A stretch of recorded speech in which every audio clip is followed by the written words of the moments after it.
Hello everyone, this is Chemical Reaction Engineering Tutorial 4, Stoichiometry chapter. In this tutorial, we're going to solve a problem related with stoichiometry, how to calculate the concentration, and also the behavior in equilibrium condition. Let's start with question number 1. In this problem, we're going to have a gas phase reaction. We also have the reaction 3A plus 2B goes to 3C plus 5D. And we have information that K is a reaction rate constant forward, follows an elementary rate law as written. And we also have another information that the feed is equimolar in A and B. The first question is, the species A is the limiting reactant. Is it true or false?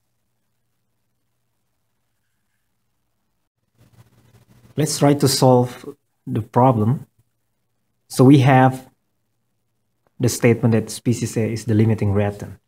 So we have to analyze that at the beginning, Na equal to Nb. And then if A is limiting, then for 1 mole of A, we need about 2/3 mole of B based on the stoichiometry coefficient, which is available or satisfy the condition where Na equal to Nb. However, if we choose B as a limiting reactant, for 1 mole of B, we're going to need 3/2 mole of A based on stoichiometry coefficient, which doesn't satisfy the initial condition. So in this case, that A is a limiting reactant is true. Now let's see the question on part B. A statement is, the reaction can be written based on limiting reactant as A plus 2/3B goes to C plus 5/3D. To solve this question, we can see that the reaction can be written based on limiting reactant. So in this reaction, we basically divide everything by 3. So for A, it's going to be 1A, and then for B, it's going to be 2/3B, and for C, it's going to be 1C, and for D is 5/3D. So in this case, as long as we divide the reaction, the coefficient of the reaction with consistent throughout the product and also the reactant, then it is okay to write the reaction in this way.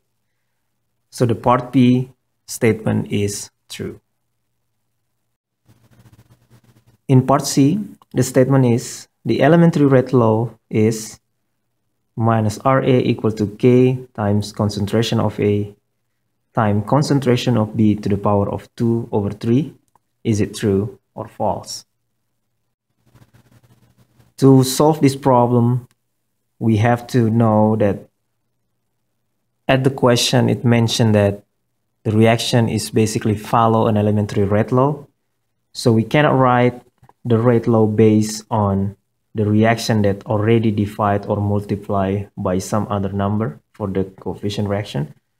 So we cannot write the rate law in terms of KCA CB 2/3.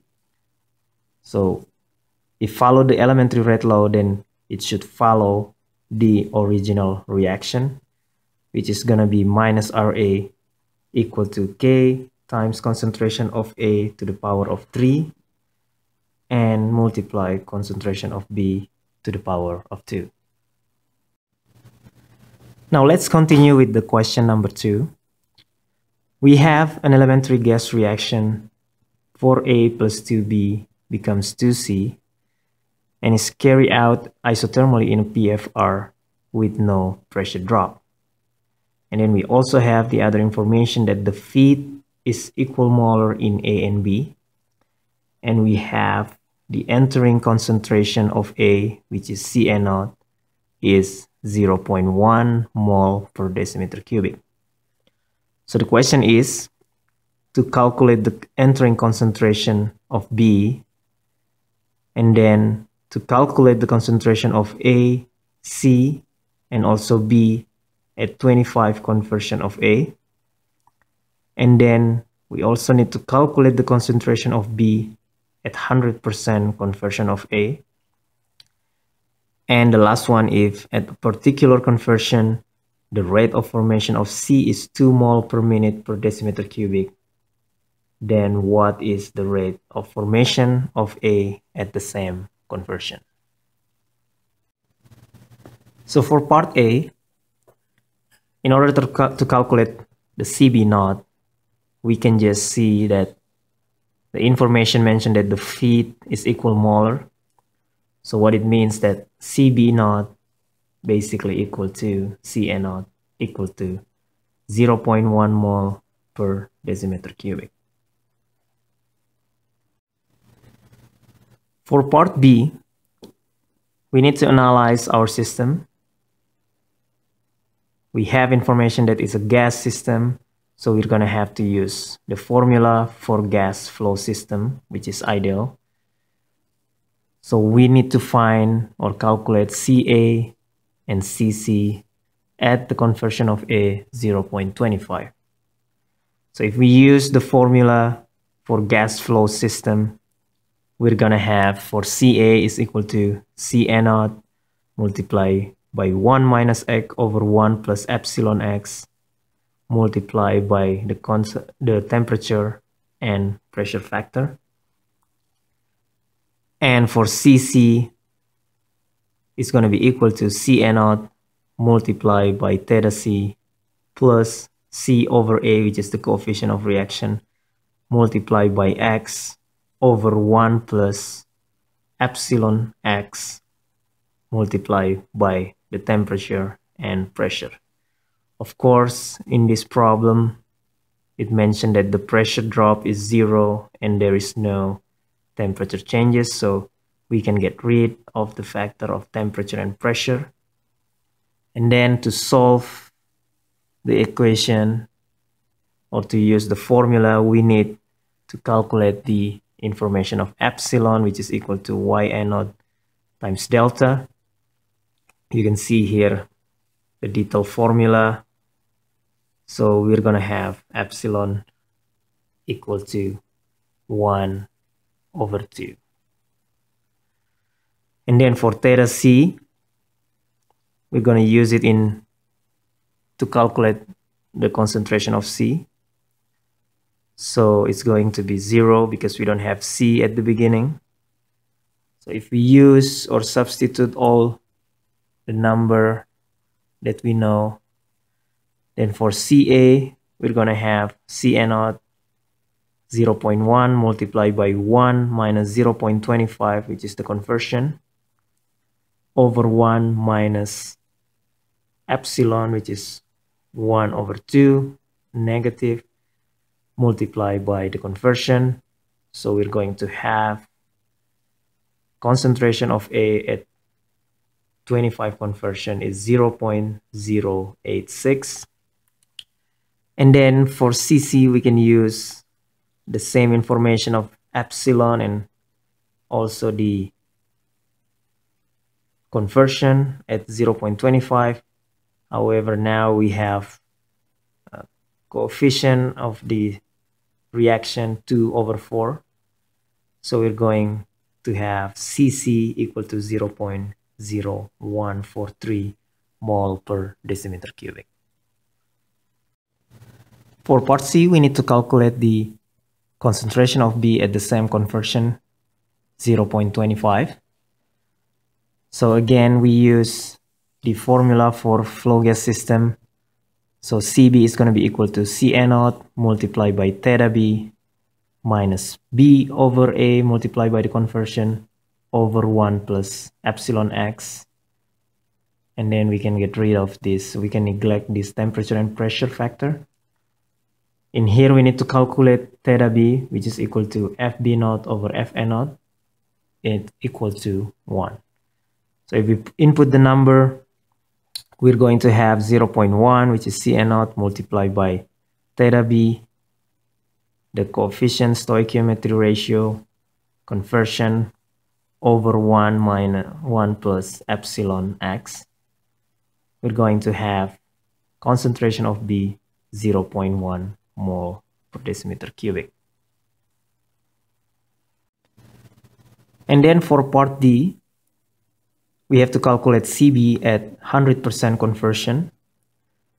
And if we use the same formula based on the formula on part C, we can see here that basically the whole thing inside this bracket doesn't affect the concentration at the end. So we're going to have CB equal to CA0 equal to 0.1 mole per decimeter cubic. And then for the last part, if we know the rate of C at certain time, which is equal to 2 mole per minute per decimeter cubic, then we can calculate the rate of a reaction of A or even the rate of B. So based on the stoichiometry coefficient, since this is an elementary, follow the elementary rate law. So RA over minus 4, which is the coefficient of A, equal to RB over minus 2, equal to RC over plus 2. So RA, we can calculate based on the stoichiometry coefficient, which is minus 4 over 2 multiplied by RC, equal to minus 4 mole per minute per decimeter cubic. Now let's continue with the last question, question number 3 in this tutorial. We have the liquid phase reversible reaction. A plus B goes to C, reversible, and it was carried out in a constant volume. And then we have the information of the rate law of the reaction can be written as minus RA equal to K multiplied by CA, CB minus CC over equilibrium constant. And the question is, calculate the equilibrium conversion and concentration of A, B, and C if it's known that CA0 equal to CB0 equal to 2 mole per decimeter cubic and the equilibrium constant is 10 decimeter cubic per mole. In order to solve this problem, we need to list all the information that we have. We have the reaction A plus B goes to C in a liquid phase, reversible, constant volume. We have the rate law, and then we have information of CA0 and CB0 and also Kc. And then the question is to calculate the equilibrium concentration and also the equilibrium conversion.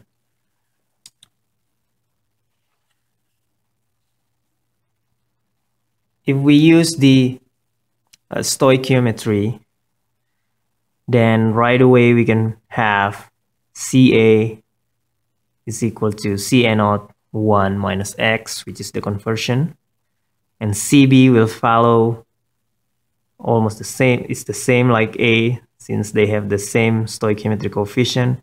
It's going to be Ca0 1 minus x, and then Cc is going to be equal to Ca0 multiplied by x. So in here, if you can see the difference between for liquid phase and for the gas phase that we used in the previous problem, we don't have basically the epsilon factor compared to the liquid phase formula. So one thing we need to find or not is that at equilibrium, the rate law is basically 0. So if we apply this to our rate law, then we're going to have minus RA equal to K times CACB minus CC over KC at equilibrium equal to 0. So we will have this equation Ca times Cb equal to Cc over Kc. And then if we substitute all the concentration that we have from stoichiometry, we will have Ca0 multiplied by 1 minus x to replace Ca. And we also have Ca0 multiplied by 1 minus x to replace Cb. It's going to be equal to Ca0 times x, which is C over Kc. And then we basically end up with the quadratic equation. We're breaking it down. Ca0 square multiplied by 1 minus 2x plus x square equal to Ca0 times x over Kc. And then if we input the number, we will have x square minus 2x plus 1 equal to x over 20. So now if we put everything into the left side, we will have x squared minus 2.05x plus 1 equal to 0. And then if we try to solve to find the root, you can use quadratic solver also. We will have x minus 1.25 multiplied by x minus 0.8 equal to 0. And of course, we have a condition that x should be equal or less than 1. So we need to choose that the equilibrium conversion that we have from this equation is going to be 0.8. As soon as we get the equilibrium conversion, we can easily plugging it back into the stoichiometry formula that we have. For Ca at the equilibrium, we're going to have Ca0 1 minus equilibrium conversion. It's going to be equal to 0.4 mole per decimeter cubic. And then for Cb, since it has the same formula, we will end up with the same concentration, which is 0.4. And then for Cc, it's going to be Ca0 times x. It's going to be equal to 1.6 mole per decimeter cubic.